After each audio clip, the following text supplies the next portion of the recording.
Chilling Tales for Dark Nights.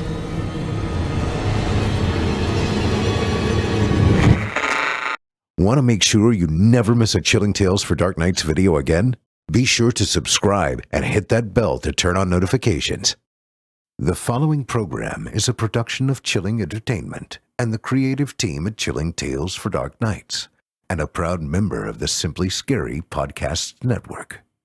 Visit simplyscarypodcast.com to learn more about this and our other weekly storytelling programs, and become a patron today to show your support and get instant access to our extensive archive of downloadable ad-free tales of terror. Thank you for listening and enjoy the show.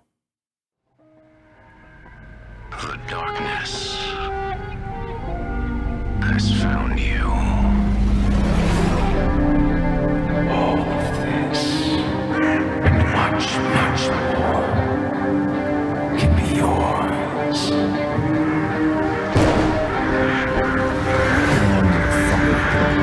I look like a Beverly Hills shithead to you?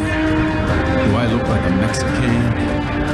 Am I a fucking Rasta? And I shouted for George before a horrible sound erupted from Cynthia's throat. You are torn limb from limb in this tiny lightless box, alone and pissing himself off. My name's Hale. That over there is my good friend Earl. You say hi, Earl. This was once Chris left in survivor-aged children started for his friends becoming things and almost horribly. They were friends, rather than expectations of life. The night has a voice.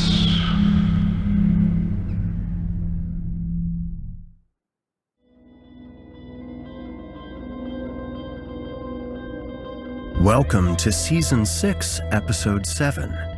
I'm your semi-new host, Erik Peabody, and I'm thrilled that you could join me tonight.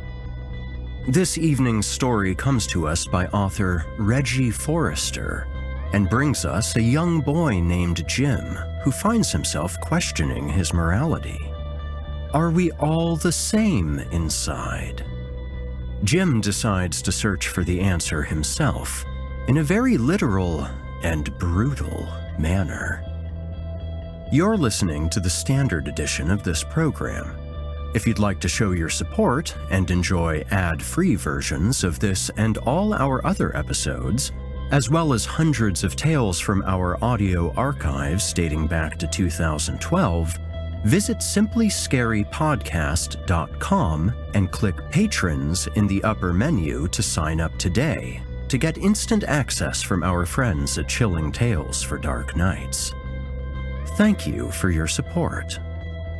Now, allow me to escort you to a place where the sun dies and nightmares come to life. Welcome, listener, to the Horror Hill. You haven't found the darkness. The darkness has found you. And with that said, are you ready for tonight's terrifying tale? Do you think that you have the guts? Mr. Krakauer had plenty of pennies in his pockets. No dimes, no quarters, not a single silver, only pennies. When Jim first saw him, squatting in front of his house, head bowed, spidery fingers probing something on the ground, the man wore a long black coat and a wide-brimmed hat. Jim stopped, shivering despite the late summer heat. "What's wrong?" said Billy, Jim's 8-year-old cousin. Billy was staying with him and his mom for the summer. At first, Jim had been enthusiastic. It was like having his own sidekick, someone you could impress easily, who would look up to you no matter what. Jim hadn't imagined how tedious it would be. The young boy couldn't help in a fight. He cried over and over again and got bored whenever they were spying on girls. Sullen, Jim hoped for one thing and one thing only: some sort of excitement for the last week of summer. Something special to tell his friends on the first day of school. Something exciting, out of the ordinary. "What's that man doing in front of your house?" Jim squinted. "Don't know. Looks like he's just puked his guts on the road." "Gross. I don't want to go near him." Billy's voice quavered. "Please, let's wait for him to go away." Jim clenched his fists. "Please, not another crying session." He couldn't stand it anymore. The sniffles, the teary eyes, the high-pitched whining. Jim never cried, not even when his father had passed away, nearly 2 years before. He was only 11 then. Jim took his cousin by the hand and walked toward the front door. The man didn't move, keeping his head down, hiding the mess on the ground from the boys' view. "I'm sorry for your dog, little ones," said Mr. Krakauer. "It was a regrettable accident." His voice, dry and raspy, reminded Jim of flesh rubbing on concrete. "We don't have a dog, mister. Mom says a cat is more than enough for our house. She's called Ginger because of her red fur. Mom says we'll get a dog when I'm old enough to take care of it myself. I tried to tell her I could do it, but she doesn't believe me." The man put his hands in his pockets and stood up. He was tall, almost unnaturally so. "Is that your house?" The man gestured towards Jim's house. "There, with the rooms for rent sign?" Jim was about to answer with a snarky comment when his eyes focused on the dead dog in the road.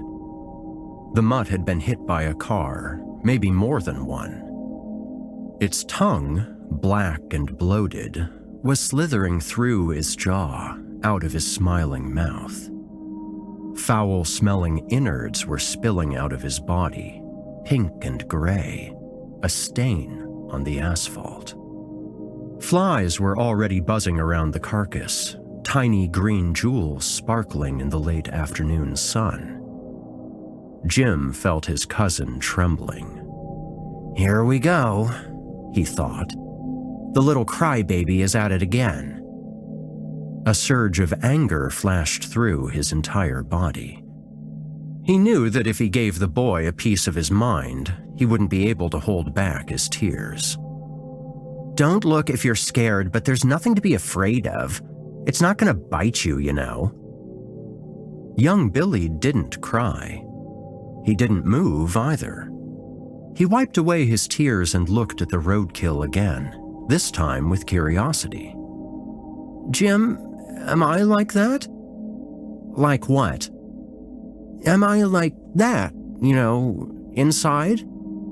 He pointed at the mess oozing from the dog's belly.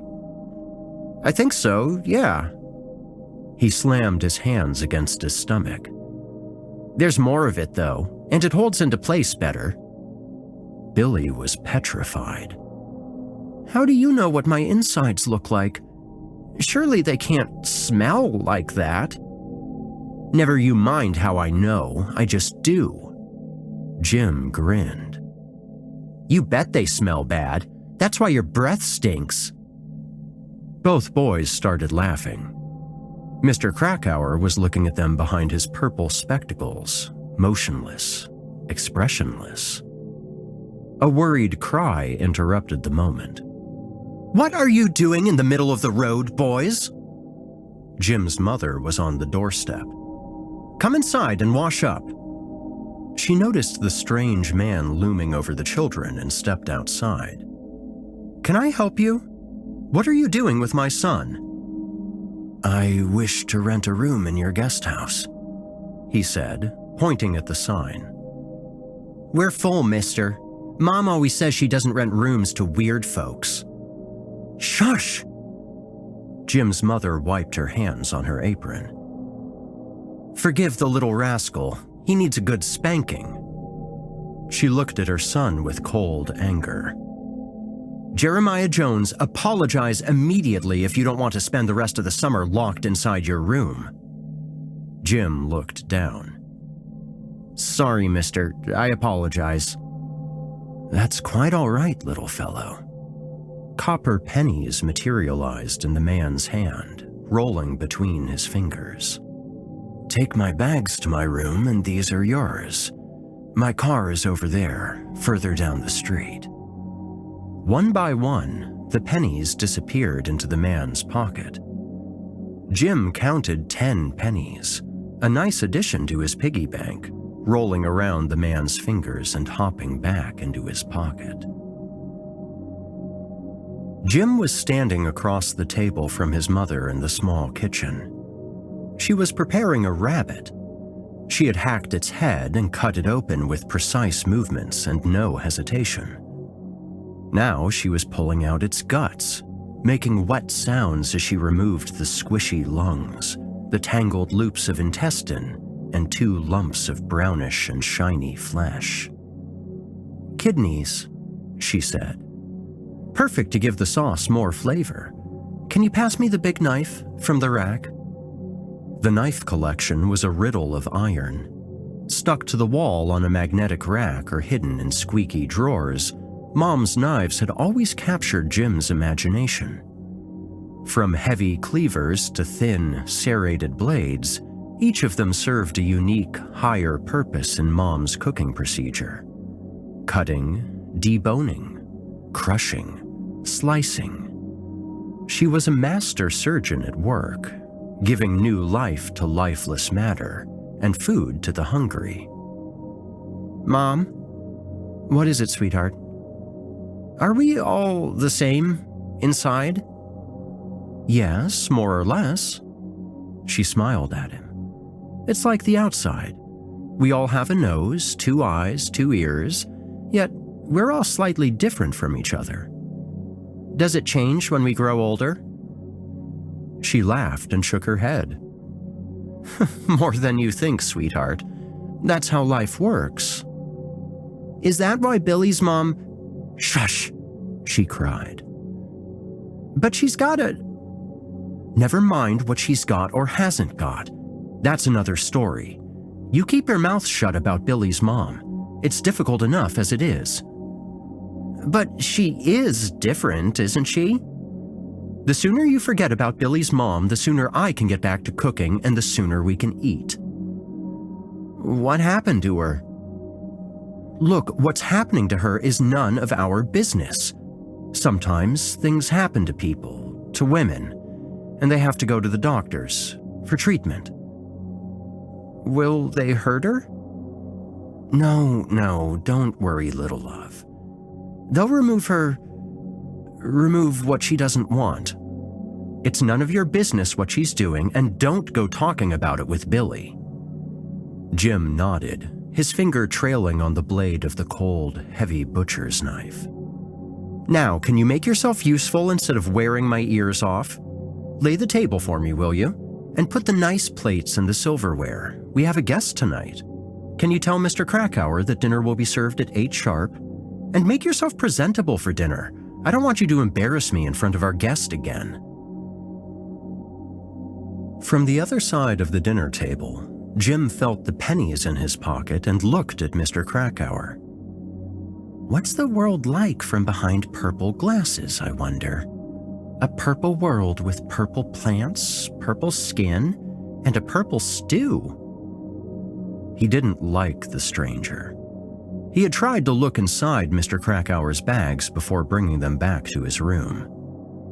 He had loved the feel of the black leather suitcase. Heavy, well-used, rectangular. It was the suitcase of someone who had serious business, and it was locked. Interesting, mysterious, suspicious. When Jim had dropped the bags in front of Mr. Krakauer's door, he had felt the strange man's eyes gazing at him from behind his glasses, cold purple flames looking into his soul. The bargain had been honored, and Jim was 10 pennies richer. He put his hand in his pocket, under the dinner table. The jingling pennies felt hot and moist, almost alive. "Is there a problem with the rabbit stew, Mr. Krakauer?" said Jim's mom. "I can look around the kitchen for something else if you prefer." "No, I am sorry. I already ate and I am full. Time for me to go to work. I'll be back in the morning." Up until this moment, Jim hadn't realized how thin and emaciated the man was. Hollow, overstretched cheeks. Long, bony fingers. Mr. Krakauer hadn't even touched his cutlery, let alone his food. So much for Mom's best plates and silverware. Before she could answer, Mr. Krakauer had left the table. Inside Jim's head, an idea was growing, slowly making its way in his 13-year-old mind. "I bet he's a werewolf or some type of ghoul." "I beg your pardon," Jim's mother erupted. "Have you seen his face? Working all night, my—" "Jeremiah Jones, I will not tolerate this language at the dinner table." "I'm sorry, Mom. I meant to say that he's probably a vampire." Billy burst out laughing, water and snot guzzling out of his nose as Jim watched him, proud of his performance. "That's it. I can't take it any longer. Jim, go to your room, no dessert. You'll come back once Billy and I have finished to do the washing up, and don't make me call for you." Sullen, Jim retreated and thumped off up the stairs, still annoyed at his mother for telling him off. It had just been a silly joke. But what if he was right? Jim glanced toward the end of the corridor. The guest room, Mr. Krakauer's room for now. Empty, door ajar. Jim listened. Only familiar sounds coming from the ground floor. Plates clinking, people laughing. His mother and Billy were having a good time cleaning up. I could join them, forget about the strange man with purple glasses, he thought. And then what? Never knowing? Only having half a story to tell? Imagining his friends' faces when he would tell them about the vampire who spent the night at his house, Jim walked through the corridor, up to Mr. Krakauer's door. The room was the same and yet irrevocably changed. Jim had expected it to be stained somehow, walls oozing blood and stench all around. It was nothing like that. Everything was neat and cold, as if time had stopped. When Mrs. Chadwick had stayed with them, she had brought with her a bumbling, joyful atmosphere. The room smelled of cookies and old clothes. When Mr. Johnson, the young painter, had occupied the room, it had been dressed in bright colors and strange smells. Strange worlds had been born there under his brushes. If everyone was carrying a bit of their own world with them, he thought, this man's world was gray and silent and dead. The next 3 days proved to be a test for Jim. Mr. Krakauer was sleeping in his room all day and working outside all night. This sleeping arrangement demanded peace and quiet, something that Jim wasn't known for. Each hour spent in silence amplified Jim's frustration. Whether he was building sandcastles with Billy in the sandbox by the driveway or playing with dominoes in his room, Jim thought only of Mr. Krakauer. What was he doing all night? What did he keep in his locked leather suitcase? Thankfully, Jim could vent his frustrations when his mother was outside, buying groceries or visiting the neighbors. He would stomp up and down the stairs, slam doors, blow as hard as possible in the flute he had received last Christmas. Billy's crying increased, to Jim's enjoyment. He would tease the boy until he cried. His long, strident wailing next to Mr. Krakauer's door was a delight to Jim's ears. Each evening, he expected his mother to yell at him for bothering their guest, and for Mr. Krakauer to leave for good. Each night, he went to bed disappointed, dreaming about what cold and gray deeds the strange man was doing in the shadows. This time, he would get him. Jim had prepared for this moment all day. Billy was asleep, since there was no trusting him. The mission would require finesse and stealth. Jim had filled his pockets with cookies and was ready to wait for Mr. Krakauer's return. Hidden in the attic, face down on the floor with an old blanket over his body, Jim would finally learn what the strange man's business was. There was a crack in the floor, large enough for someone to get a good view of the room beneath it. He didn't know why he didn't think about it earlier. He had known about the crack for some time and had made it a game to spy on the guests sometimes. When his mother had found out, he had been thoroughly disciplined and had promised never to do it again. But desperate times called for desperate measures. She would understand if he could prove that Mr. Krakauer was indeed something unnatural. Jim was thirsty. His mouth, dry and sticky, felt numb. He wondered what had woken him up. He tried to shake the pins and needles out of his right arm, but only managed in knocking something off the shelf behind him. Glass shattered, covering the floor with sharp splinters. Jim pressed his eye against the crack, looking for any sign that he might have woken up Mr. Krakauer. Nothing. He sighed. The room was dark. Still empty, he thought. What was he doing all night? Then, he saw it.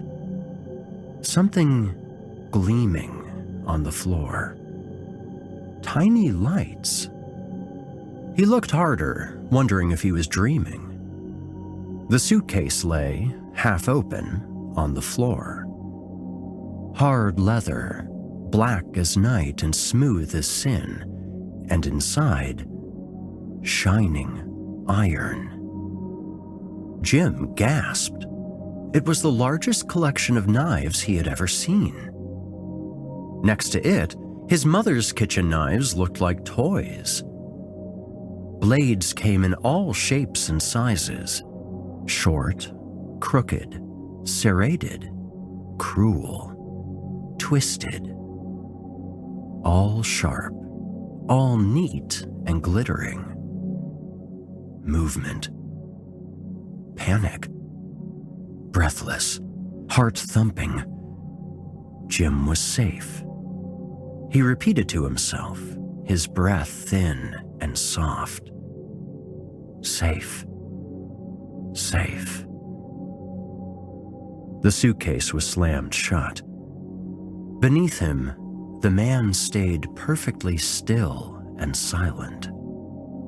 Suspicious, alert, waiting for a sound.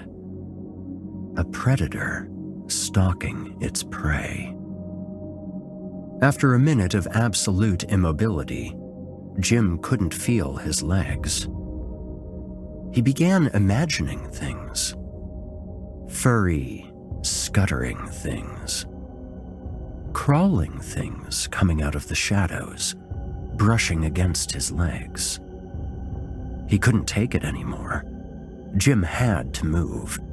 He had to scratch his itch, to feel his limbs. The floor cracked. A flash of purple. Too late. Well, what are you doing here, my little friend? Alone in the attic? I'm sorry, mister. I didn't mean to... Jim's voice, hardly more than a whimper, broke. Don't worry, little fellow. The man's mouth twisted. but with his eyes still hidden behind his glasses, it didn't look like a smile. "It's normal for a boy of your age to be curious. There's no harm done." "Please, don't tell my mom." "Don't be afraid. I'm a doctor, you know. I make people better. I would never hurt you." Mr. Krakauer's gaze focused on the broken glass. My, you've made quite a mess. Let me help you fix it. Don't touch the glass. It looks sharp." The man extended his fingers, grabbed a shard of glass, and licked the jagged edge before putting it on his tongue. He swallowed without chewing. "I'm a man of unusual appetites." He looked around again until his eyes found Grandma's sewing kit. He clicked his tongue, pricking his finger on the pincushion. There was no blood, Jim realized. Opening wide, the man stuffed the pincushion into his mouth. Jim could see it go down Mr. Krakauer's throat, slowly. The man coughed, a dry, dusty cough full of pins and needles, and spat half a dozen pennies. The following nights, Jim woke up in the little hours of the morning. He could feel Mr. Krakauer arriving, like a cold embrace driving the air out of his lungs. There was never any threat, nor any command, only an expectation, immutable and irresistible. Each time, Jim would listen at the door. Each time, the soft, raspy voice would ask for something different. The requests went from the unlikely to the ridiculous. "Bring me something furry," he would whisper. "Bring me something sour. Bring me something buzzing. Bring me something forgotten." When Mr. Krakauer finally asked for something precious, an idea sprouted in Jim's mind. He looked in his pocket and felt his lucky coin. Weeks before his passing, Jim's father had given him an old silver bullion, a treasure to remember him by. Ever since, Jim had kept the coin in his pocket, feeling its reassuring weight in times of trouble. He would never have given his father's memento freely, but he wanted to test a theory. Jim stretched his arm and opened his hand. The silver coin lay flat in his palm. Mr. Krakauer sniffed the air, clicked his tongue, and backed down, hissing and cursing. "Don't play games with me. If you try to bring me something like that again, I will take what I need myself. Now, bring me something alive." The boy was lost. He thought about catching a spider or a fly. He was convinced the man wouldn't mind eating bugs, but he knew, somewhere deep within him, what Mr. Krakauer had meant. Jim walked to his mother's bedroom, cracked open the door. He felt a weight on his chest. Head underwater, trying to breathe, gasping for air. Ginger, the family cat, was looking at him with defiant eyes. The little ball of fur was more than a pet to his mother. Kneeling, he stroked the cat behind the ears and listened to the soft purr. After each step toward Mr. Krakauer's room, the cat seemed heavier, warmer. The door opened, revealing the dark outline of Mr. Krakauer. "Come in. Show me what's inside." The next morning, Jim did his best to ignore his mother's worried look. "Have you seen Ginger? Did she go in your room? Have you left the front door open?"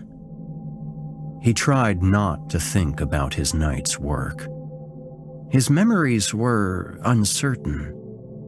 Fumbling about in the dark corners of his mind, groping for a way out of the fog, Jim felt more than remembered what he had done. The suitcase and its glistening tools. A pool of blood, thick and smooth like chocolate sauce. Entrails laid down neatly on the floor. A flesh riddle, answered. Wonder, amazement, fascination. Worlds within worlds. "Sorry, Mom, I haven't seen her since yesterday." He paused. "Me and Billy and I," she interrupted. "Billy and I could look for her. She couldn't have gone far. We could walk to the end of the street, ask around." "No further than the end of the street, and don't bother Mrs. Johnson, you know how she gets." Years later, Jim would recall this afternoon as one of the happiest moments of his childhood. He had left a part of himself in Mr. Krakauer's room the night before, the night that his itch had been scratched. The melody of pain and anguish, stuck in his head for years, had been unstuck. "She'll be okay, you know." "What? What are you talking about?" said Billy. "Your mom. She'll be fine. I can feel it." Billy looked at him with eyes too old for his face. "Thanks, I guess. I'm hungry. Let's go home." Another flash of memory. Just a few words and a purple glint. "Next time, bring me Billy." Jim looked at the young boy, walking home next to him with his messy blonde hair and sad eyes. "What's the matter? Why are you looking at me like that?" "Bring me Billy. I'll take good care of him." Jim shook his head. There was no way he could do that. "Bring me Billy, or I'll stay." Jim could live with what they had done to Ginger, but Billy was family. He was human, goddammit. "I'll stay, and I'll eat everything you love." Jim looked at the sun, slowly going down toward the horizon. They could try to leave. Take a bus or a train. Go visit Billy's mom wherever she was. Leave and go as far away as possible from this man, this creature. "I'll eat everyone you love." Jim held Billy's hand and walked a little quicker. "Let's go home, okay? I want to show you something."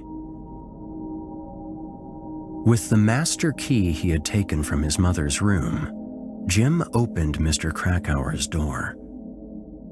"Come in. I think he's sleeping." "Won't we wake him up if we go in? I'm not sure we're allowed to do that." "Don't be a coward. Come in. I want to show you something, and I don't think he can wake up, even if he wanted to." "You go first. I'll follow." Mr. Krakauer was breathing deeply, still dressed in his black coat and wearing his purple glasses. "Mr. Krakauer?" said Jim. "Mr. Krakauer, wake up!" No response. No movement. "We shouldn't be here. It's not safe," cried Billy. Jim took the glasses from Mr. Krakauer's nose and put them on. He found himself in a purple room, looking at purple furniture. "What are you doing in your purple world, Mr. Krakauer?" What are you looking for?" A breeze stirred the purple blinds and purple sunlight seeped into the room. "It's not funny. We should leave right now. I don't want to be here anymore." "Shush, let me think." A quick glance. The suitcase lay beside the bed, locked fast. Mr. Krakauer was still asleep. Jim looked at him through the glasses and jumped back. The man's eyes were wide open, peering at him with hunger, insatiable hunger. Jim removed the glasses. The eyes were shut once more. Glasses on, open so wide they seemed to bulge out of Mr. Krakauer's face, lidless balls of hate. Jim experimented a while and gestured towards Billy. "Come here. Have a look through the glasses. I want you to see what he is before—" And the boy saw. He didn't cry. In fact, he didn't do anything. What a surprise, thought Jim, taking back the glasses. He put them on once again and looked at Billy. Just plain Billy. Young, afraid, numb. He looked at the rest of the room. Everything seemed normal, even the suitcase. He looked more closely at Mr. Krakauer's body. Interesting. Very interesting. Jim held his breath. "Wait for me," he said, holding Billy by the shoulders. "Don't move, don't do anything. I'll be back in a minute." He walked out of the room, walked through the corridor, climbed down the stairs, and entered the kitchen. In the squeaky drawer, he found the knives and took the biggest and sharpest one he could find. "Now I have my own instruments, and I play by my own rules." He traced back his steps to Mr. Krakauer's room, opened the door, and closed it behind him. Jim's mother was hard at work, preparing a chicken she had bought at the farmer's market. She had almost finished gutting it when Jim barged into the kitchen. "Mom! Mom!" "Careful, can't you see I have a knife in my hands? Stop running around, you're giving me a headache." "Mom, have you ever seen anything like this?" It was curved like a bell and squishy. It had the texture of a sponge or a mushroom. It was smelly, too. Not too bad, not like rotten eggs or anything like that, more like a swampy kind of smell. 3 tubes with tendrils at their ends were protruding from it. "Have you been playing in the attic again? Stop bothering me with this old junk. Can't you see I'm busy?" "That's what I thought," said Jim. "Why don't you go play with Billy?" But Jim had already left. Back to his own experiments, back to his own world. This evening, Jim won a friend. Although he never saw Billy again, his mother had recovered from the operation soon and had taken him home, Jim would always remember his cousin with fondness. He had also lost something precious to him, a silver bullion his father gave him before passing away. What he had done with it, he never told anyone. Mr. Krakauer was never seen again. He only left a small bag full of pennies behind him.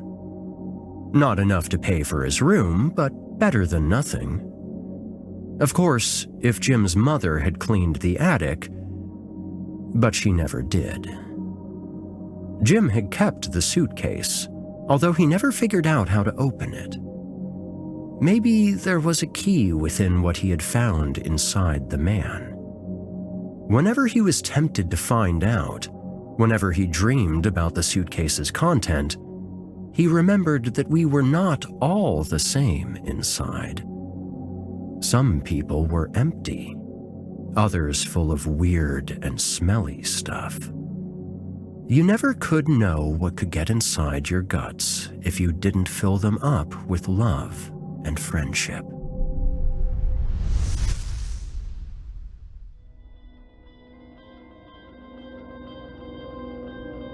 You've been listening to Guts by Reggie Forester. Thank you so much for tuning in this evening.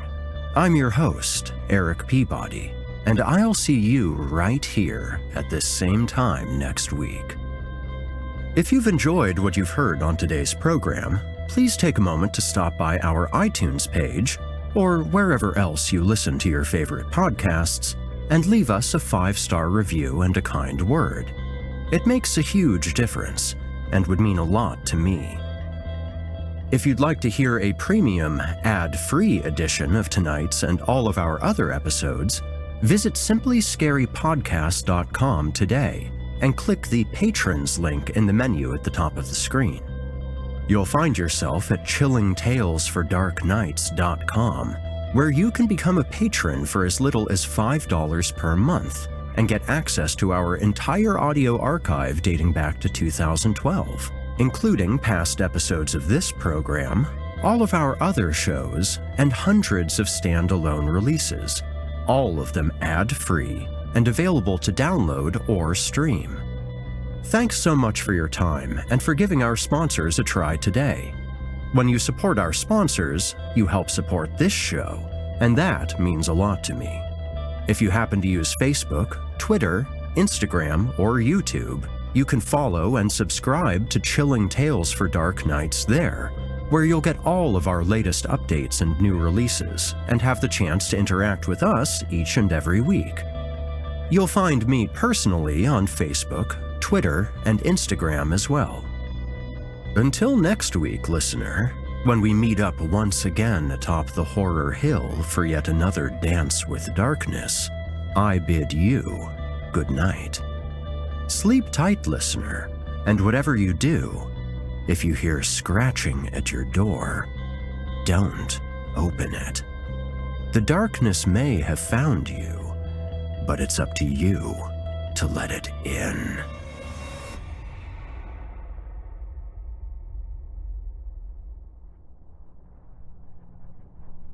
Thanks for listening. You've been listening to the Horror Hill Podcast, a production of Chilling Entertainment and the creative team at Chilling Tales for Dark Nights, and a proud member of the Simply Scary Podcast Network. Visit simplyscarypodcast.com today to learn more about our network and our other amazing storytelling programs. Tonight's episode was hosted by, and its featured tale performed by, yours truly, Erik Peabody. Selected stories have been adapted with the kind permission of their respective authors.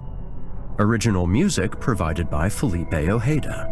Finalization by Craig Groshek and N.M. Brown.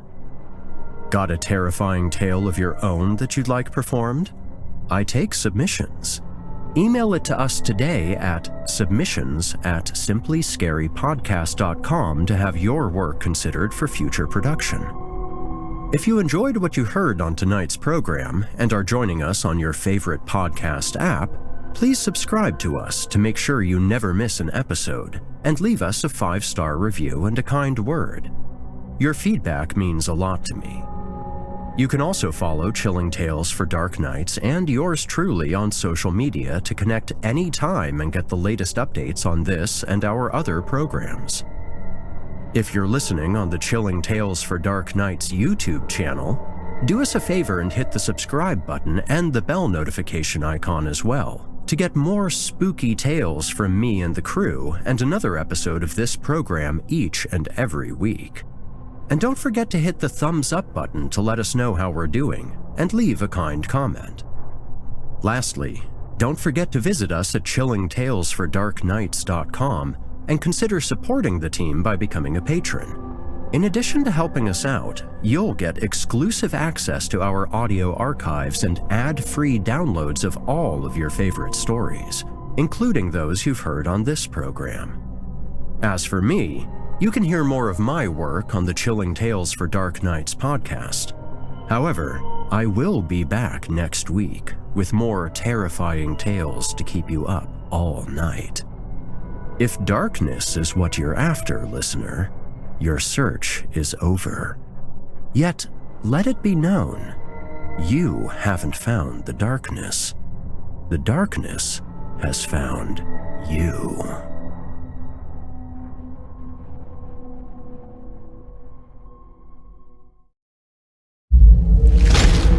Chilling tales for dark nights.